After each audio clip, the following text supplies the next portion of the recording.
Hello from Brussels, dear friends and colleagues. I would like first to thank the kind invitation of the South-South Cooperation Council and Victor Sebek, and at the same time to thank him and the South-South Cooperation Council the kind invitation to join the Policy Advisory Board of the body. It's a real pleasure and an honor to have the opportunity to work with all of you. I would have liked really to join you all in Manila, but it will be impossible on this occasion. I would like really to do so in the future.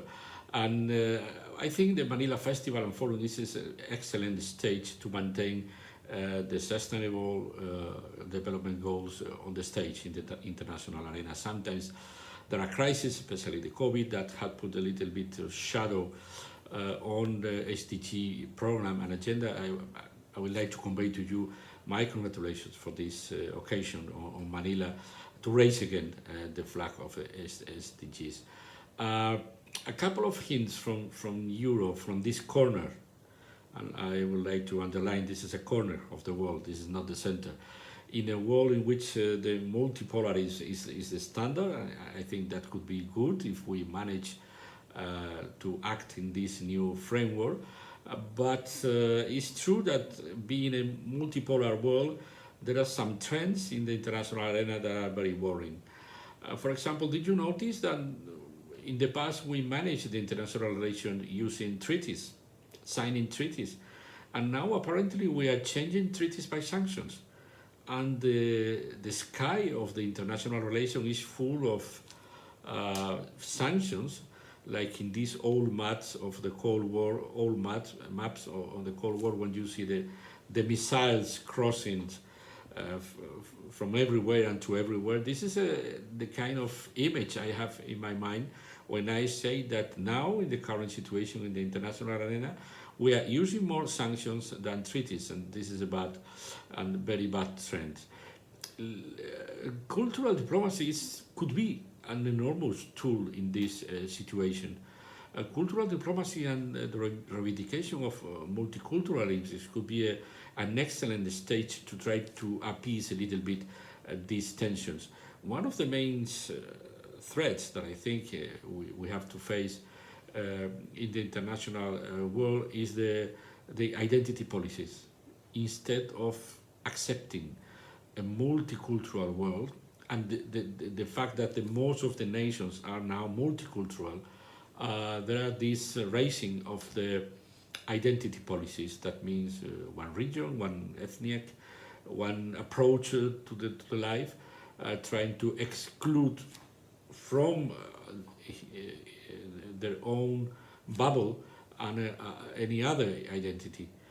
We are suffering in Europe a rise of the extreme right ideas, and the main umbrella of these ideas is the identity policies, and for that reason I think cultural diplomacy has a very important role to play in this environment.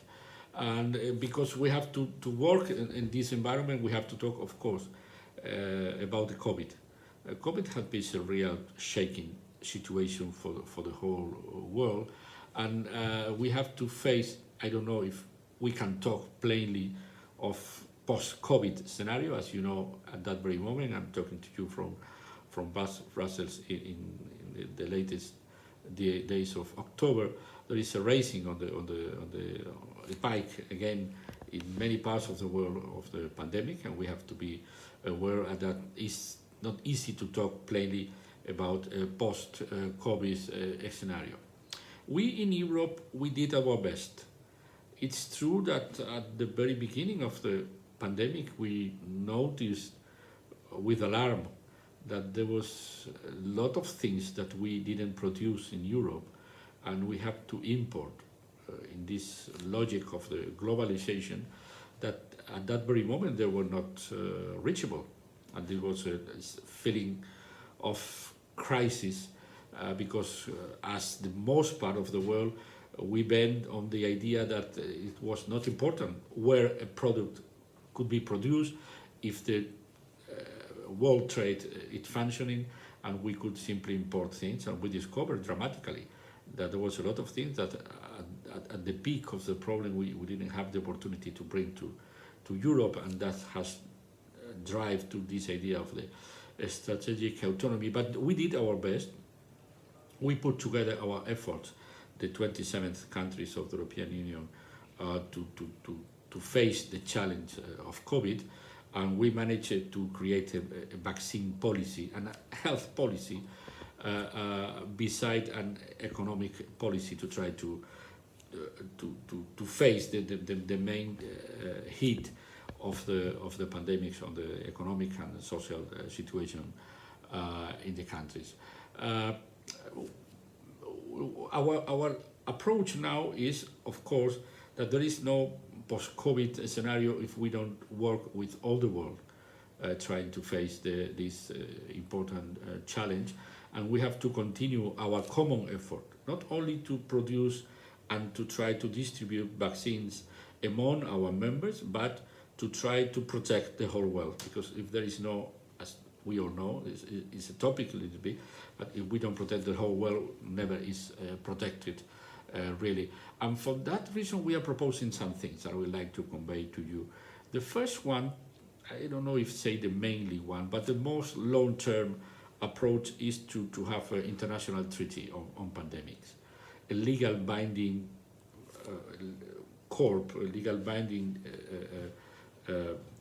framework in which every country under the umbrella of the World Health Organization could approach eventually another risk in the future of that kind of and for that we have to put all the what we call the intelligent hub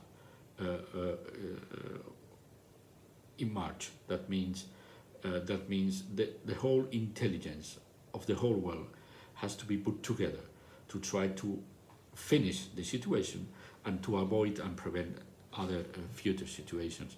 And this idea of the intelligence hub is a call for the whole world. It's a call for the North, for the South, for any kind of political regime. We have to put together all our knowledge and intelligence to try to avoid a situation like we had in the recent budget. And for that, coordination is vital.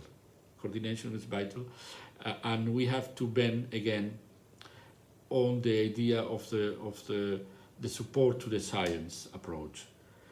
We have noticing, all of us, a kind of surge of irrationalism again, a kind of creating doubts on the science, creating doubts on the scientific knowledge, and this is a disaster. This is a disaster because the rationalism for the last centuries in the whole world has been the most secure approach we could have to face any kind of challenge. And for that reason, to support this scientific knowledge, not only funding, but putting on the state that we have to rely on our knowledge or coming from science to take care of that kind of issues. And then the solidarity, of course. The solidarity among any developed country and any developing countries. This is a kind of network. This is not a north-south issue. We have to work taking into account that solidarity is a complex and multi-directional network. It's not only like it was in the past, a north-south direction. And for that reason, we have to remove the obstacles for having a complete protection of the world. Of course, exporting doses. We have to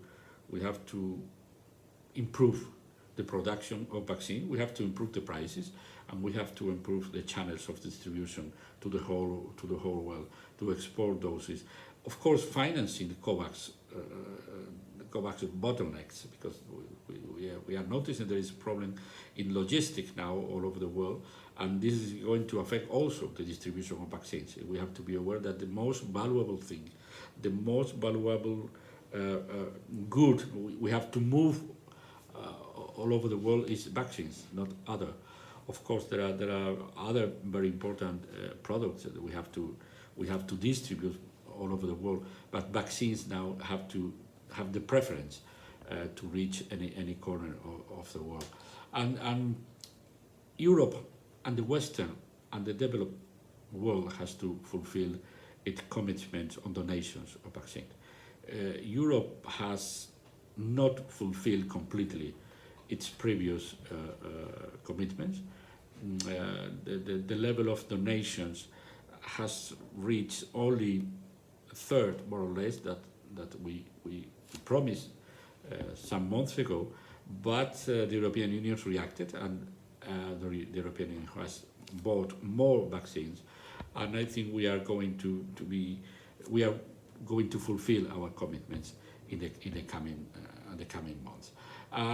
Then there are other projects. For example, in Africa, we are having the European Union is having a program with some private financial partners to try to create the capacity to produce vaccines on the field, and this is another wall against this vaccines apartheid that some of the African leaders talk about recently, because we have to be aware that in the low-income countries, only 2% of the population has been vaccinated. In the higher level of income, the percentage is 50. In the European Union is 75. And we have to be aware of that situation. We have to reinforce our commitments to try to spread the vaccines all over the world, and to be prepared to possible eventual future crises.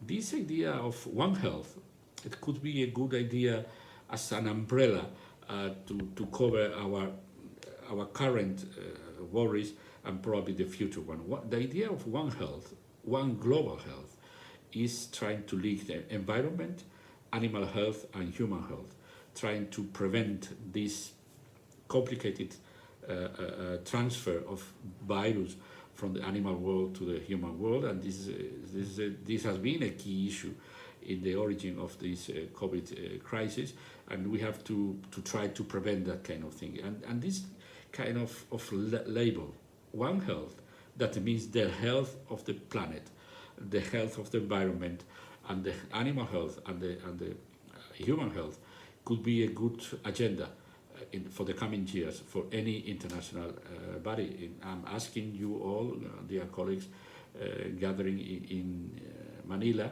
to try to incorporate this idea of One Health in our agendas.